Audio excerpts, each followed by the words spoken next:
அனைவருக்கும் வணக்கம். இன்றைக்கி இந்த அறிவோம் ஆன்மீகம் என்ற ஜோதிட சேனலில் நாம் ஆலயங்களும் அதன் அற்புதங்களும்ன்ற தலைப்பில் இன்றைக்கி ஒரு சிவாலயத்தை பற்றி தெரிஞ்சுக்க போகிறோம். ஸோ இந்த சிவாலயம் பார்த்திங்கன்னா இதுலேயும் பல சிறப்புகள் இருக்குது.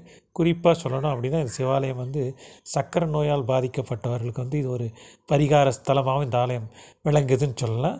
அதுக்கு அடுத்தபடியாக சுகப்பிரசவம் விரும்புபவர்கள் இந்த ஆலயம் சென்று வழிபட்டால் சுகப்பிரசவம் அமையும்ன்றதில் எந்த ஒரு சந்தேகம் இல்லை. அப்படிப்பட்ட ஒரு சிறப்புமிக்க ஆலயம் இது.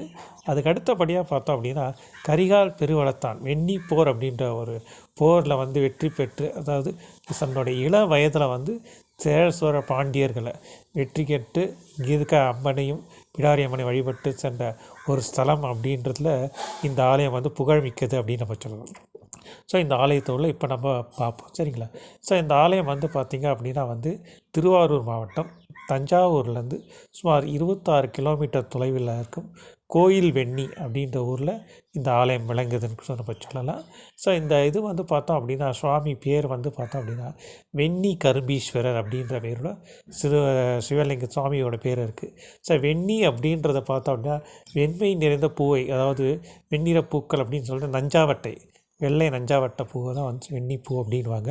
ஸோ அதனுடைய பேரும் கரும்பு அப்படின்ற ஒரு இதுவும் சேர்ந்ததுனால கரும்பு காடாக இருந்ததுனால இந்த சுவாமிக்கு வெண்ணி கரும்பீஸ்வரர் அப்படின்ற பேரோட இன்றளவும் அருள் பாலிக்கிறார் அப்படின்னு நம்ம சொல்லலாம்.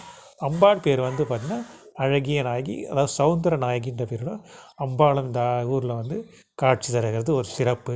ஸோ இங்கே இருக்க இந்த சுவாமி லிங்கத்தோட லிங்க வடிவில் நம்ம பார்த்தோம் அப்படின்னா மற்ற ஆலயங்கள் இல்லாத மாதிரி இந்த லிங்கம் சதுர் வடிவம் அப்படின்ற வடிவத்தோடு இருக்கும்.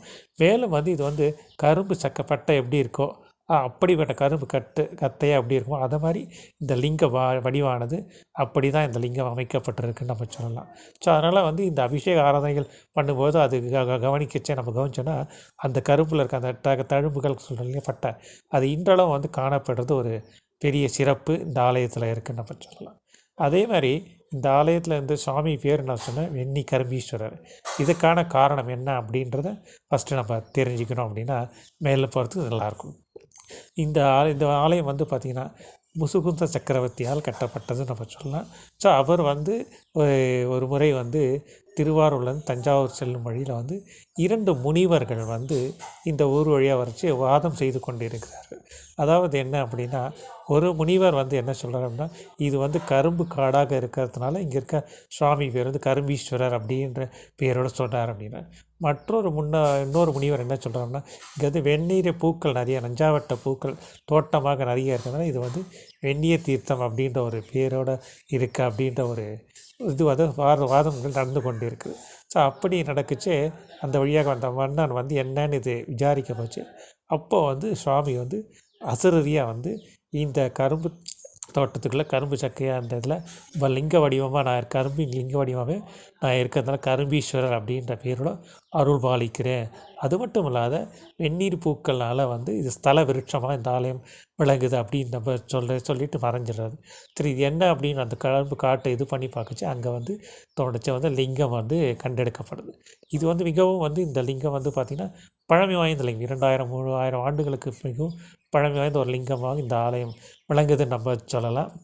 அதனால தான் இங்கே சுவாமி பேர் வெண்ணி ப்ளஸ் கரும்பு ரெண்டும் சேர்ந்த வெண்ணி கரும்பீஸ்வரர் அப்படின்ற பேரோட சுவாமி இங்கே அருள் பாலிக்கிறார் அப்படின்னு நம்ம சொல்லிட்டு இருக்கலாம். ஸோ இதில் இன்னொரு என்ன சிறப்பு அப்படின்னு நம்ம சொன்னோம் அப்படின்னா, நான் முன்னாடியே நம்ம பதிவில் நம்ம சொல்லிகிட்டு இருந்தோம். ஆரம்பத்தில் சர்க்கரை நோய் உள்ளவர்களுக்கு தீர்க்கும் ஒரு அருமருந்தாக இந்த ஆலயம் விளங்குது அப்படின்னு நம்ம சொல்லியிருந்தோம். ஸோ அதுக்கேற்றார் போல் பார்த்தோம் அப்படின்னா சர்க்கரை நோயால் பாதிக்கப்பட்டவர்கள் அதிகமாக பாதிக்கப்படும். இப்போ நம்ம இந்த காலத்தில் எல்லாருக்குமே சுகர்ன்ற ஒரு சாதாரண டயபிட்டிஸ், நீரிழிவுன்றது எல்லோரும் ஒரு சகஜமாக போயிடுச்சு. பிறந்த ஒரு 10 வயசு குழந்தையிலேருந்து பெரியவர்களுக்கெல்லாம் இயற்கையாக இருக்குன்னு பார்த்தோம். 10-15 வயசில் இருக்கவங்களும் ஒரு சிலருக்கு சர்க்கரை நோய் இருக்குதுன்னு நம்ம இது பண்ணிகிட்ருக்கோம். ஸோ இதில் இந்த நோய் ஒரு சில இதில் இருக்கச்சே குணமாயிடும். கொஞ்சம் பெரிய அளவில் பாதிக்கப்பட்டது அப்படின்னா ஒரு சிலருக்கு இது உறுப்புகள் எடுக்கிற சூழ்நிலைகளுக்கு உருவாகுதுன்னு நம்ம சொல்கிறோம். அதுவும் இல்லாத சர்க்கரை நோய் பாதிக்கப்பட்டவர்களுக்கு நோய் எதாவது வந்துச்சாலும் சீக்கிரத்தில் குணமாகாது.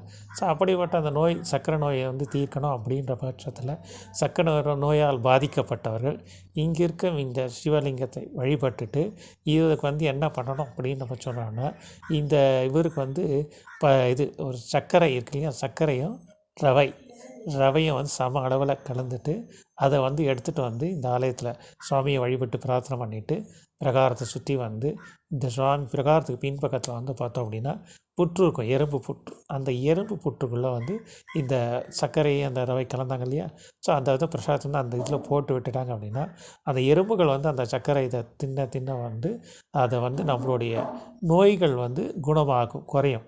அந்த காலியாகுது சர்க்கரை அங்கேயே காலியாகிடுச்சு அப்படின்னா இங்கே நோய்கள் சர்க்கரை நோய் வந்து முழுவதுமாக குணமாகும் ஐதீகம் வந்து இன்றளவும் வந்து பின்பற்று கொண்டு இருக்கிறது. அது மட்டும் இல்லாத அந்த நோய் குணமானவர்கள் மீண்டும் வந்து இங்கே இருக்க இந்த ஆலயத்தில் இருக்கும் சிவனுக்கு சர்க்கரை பொங்கல் நிவேதனம் பண்ணி படைச்சி அன்னதானம் பண்ணுறது இன்றளவும் நடந்திருக்க ஒரு சிறப்பு மிக்க ஒரு ஆலயமாக இந்த ஆலயம் விளங்குதுன்னு நம்ம சொல்லலாம். அத்தகைய சிறப்பு மிக்கது இந்த ஆலயம். அதுதான் வந்து இதை வந்து சங்க கால புலவர்கள் சித்தர்கள் மூலிமா இந்த நூல்கள் மூலிமாவும் பாம்பாட்டி சித்தர் காகத் புஜாண்டர் சித்தர்கள் வந்து இதை தன்னுடைய பாடல்கள் குறிப்பிட்ட இந்த ஆலயத்தை பற்றியும் இதனுடைய சிறப்புகளை பற்றியும் கூறியிருந்தது சான்றுகள் போது நம்மளுக்கு விளங்கப்பட்டு இருக்கிறது. ஸோ அப்படி பார்க்கச்சே வந்து சர்க்கரை நோயால் பாதிக்கப்பட்டவர்கள் இங்கே இருக்க இந்த ஆலயத்தில் சென்று சுவாமி அம்பாளையும் வழிபட்டு இவர்கள் வந்து இது போகும்போது அந்த சர்க்கரையும் அந்த ரவையும் கலந்து நிவேதனம் பண்ணி அதை போட்டு வந்தாங்க அப்படின்னா நோய்கள் குணமாகும் அப்படின்றதுல எந்த ஒரு சர்க்கரையும் மெயின் கட்டுக்குள்ளே வரும், அதிகமாக பாதிக்கப்பட்டு முற்றிலுமாக குணமாகுன்றது இன்றளவு நடந்த ஒரு ஐதீகமாகவும் இந்த ஆலயத்தில் வந்து பின்பற்றப்படுகிறது அப்படின்னு நம்ம சொல்லலாம். மேலும் வந்து இதே மாதிரி அது மட்டும் இல்லாத இந்த ஆலயம் இன்னொரு சிறப்பு என்ன அப்படின்னா சிம்ம ராசியில் ராகு இருப்பவர்கள், அதுக்காக செவ்வாய் இருப்பவர்கள் இங்கே இருக்க ஆலயத்தில் இருக்க சாமியை வழிபட்டார்கள் ஏனால் அதனால் ஏற்படக்கூடிய அந்த பாவத்தினான தாக்கங்கள் குறையும் என்றொரு நம்பிக்கையும் இன்றளவு இருக்கிறதுன்னு சொல்லலாம். அதே மாதிரி இந்த ஆலயத்துக்கு செல்வது எப்படி அப்படின்றத இப்போ நம்ம சொல்லணும் அப்படின்னா வந்து இது சென்னையிலேருந்து பார்த்தா 312 கிலோமீட்டர் தொலைவில் இருக்கும்.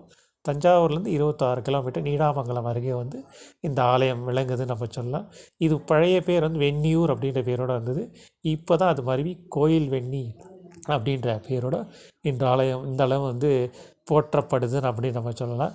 இது வந்து 2275 பாடல் பெற்ற ஸ்தலங்கள் 102வது பாடல் பெற்ற சிவாஸ்தலமாக இந்த ஆலயம் விளங்குது. மற்றொரு சிறப்பு இந்த ஆலயத்தில். அதுக்கு அடுத்தபடியாக பார்த்தோம் அப்படின்னா இந்த ஆலயத்தில் பங்குனி மாதத்தில் 2ஆம் தேதி 3ஆம் தேதி 4ஆம் தேதி இந்த 3 நாட்கள் வந்து சூரியனுடைய கதிர்கள் வந்து நேரடியாக வந்து சுவாமி மேலே படுறது மேலும் ஒரு அதிசயம் அப்படின்னு நம்ம சொல்லலாம். ஸோ இப்படி அந்த சமயம் சிறப்பு பூஜைகள் ஆராதனைகள் நடந்துருக்கு.